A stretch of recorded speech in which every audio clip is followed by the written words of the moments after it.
రామబాణం యొక్క గొప్పతనం సుగ్రీవుడికి తెలిసొచ్చిన సన్నివేశం. కిష్కింధ అరణ్యంలో సుగ్రీవుడు భయంతో రాముడితో మాట్లాడుతున్నాడు. రామ, నా అన్న వాలి అపార బలవంతుడు.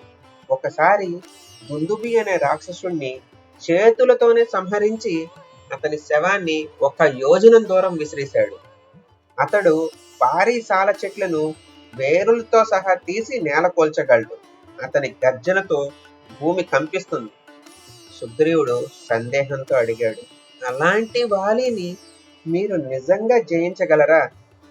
రాముడు ప్రశాంతంగా నిలబడ్డాడు. మాటలు లేకుండా దుందుబి అస్థిపంజరాన్ని తన పాదంతో కాలి బొటని వేలుతో స్వల్పంగా తట్టాడు. అది 10 యోజనాల దూరం ఎగిరిపోయేలా చేశాడు. సుగ్రీవుడు ఆశ్చర్యపోయాడు. కానీ సందేహం ఇంకా మిగిలే ఉంది. అతడు 7 భారీ సాల చెట్లను చూపిస్తూ ఇలా అన్నాడు, వీటిలో ఒక్క చెట్టునైనా ఛేదించగలిగితే నేను నమ్ముతాను రామా అన్నాడు. రాముడు ధనస్సును ఎత్తాడు.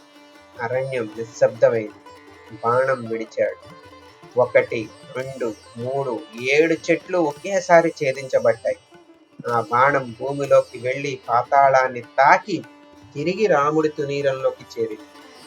ఆ క్షణంలో అతనికి అర్థమైంది, రాముడు సాధారణ రాజకుమారుడు కాదు, ధర్మమే మానవ రూపంలో నిలిచిన రఘుకుల తిలకుడు. సుగ్రీవుడు వెంటనే రాముడి పాదాలపై పడ్డాడు. Please like, share and subscribe. Thank you.